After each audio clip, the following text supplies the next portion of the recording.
ओम नमः भगवते वासुदेवाय। भक्त शरण आध्यात्मिक चैनल को मोर प्रिय भाई भाई मानू गुरुजन मानू अनंत कोटि प्रणाम जनाई मु श्री भक्त बसल प्रधान आज जड़े सत्वगुणधारी राजा उपरे कहानी टे रही आसतु जानिबा।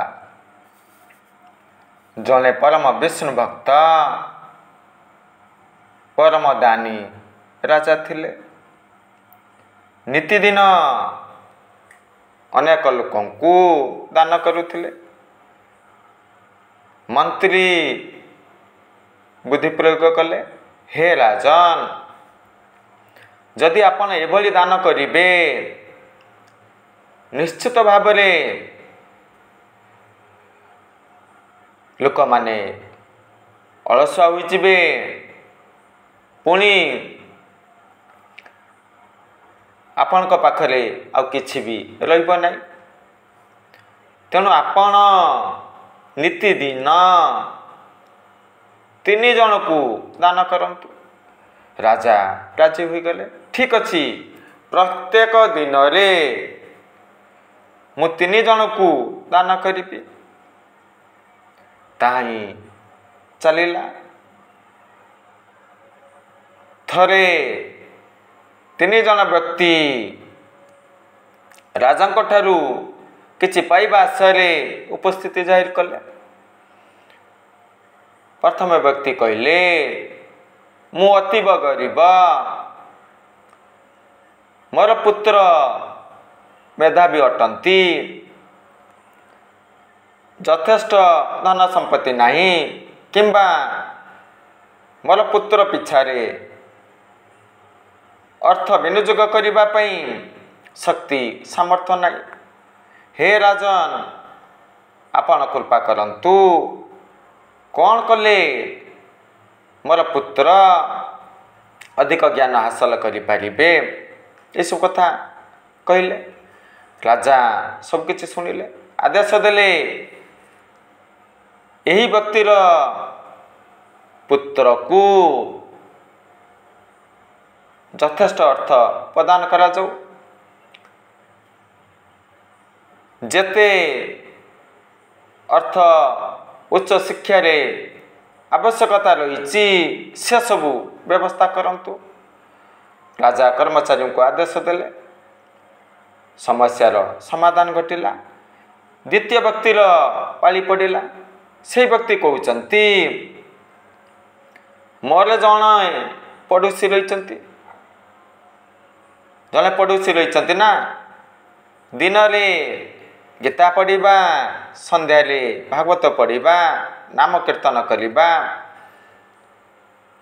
यही सब कार्य करी समय अतिबाहित करती। राजा शुणिले, ठीक कार्य करुचंती, असुविधा कौन रहा। सुंदर भाव से व्यक्ति कहते, किंतु मध्य राति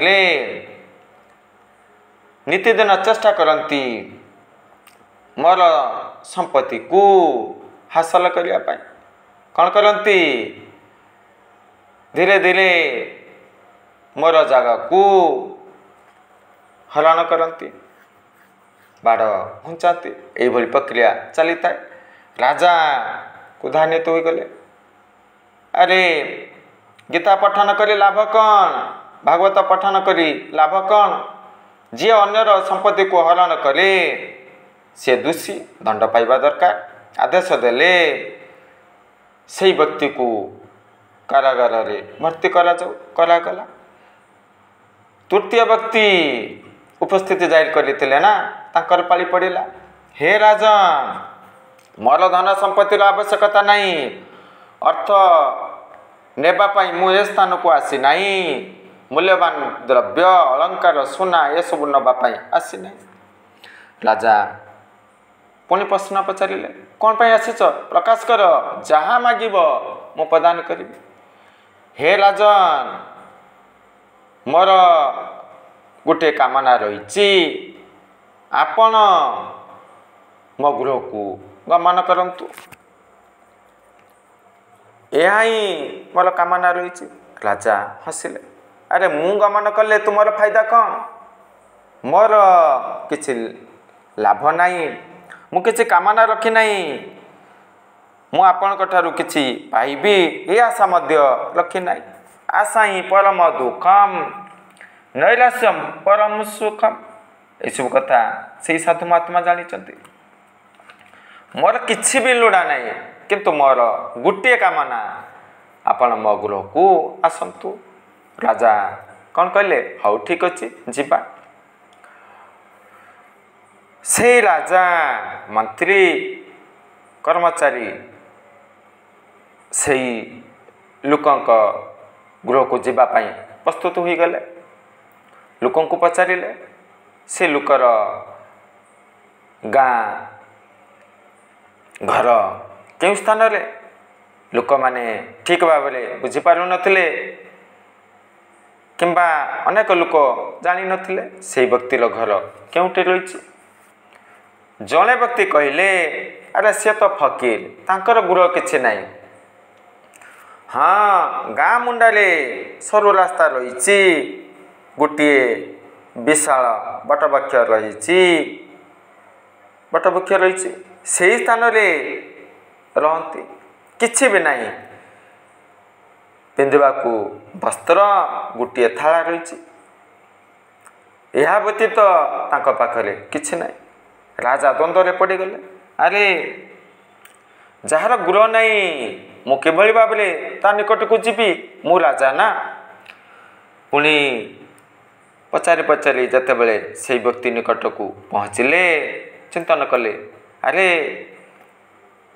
ये बड़ी अनुसारिया रास्ता रे गमन करुचंती ना, ठीक नुह।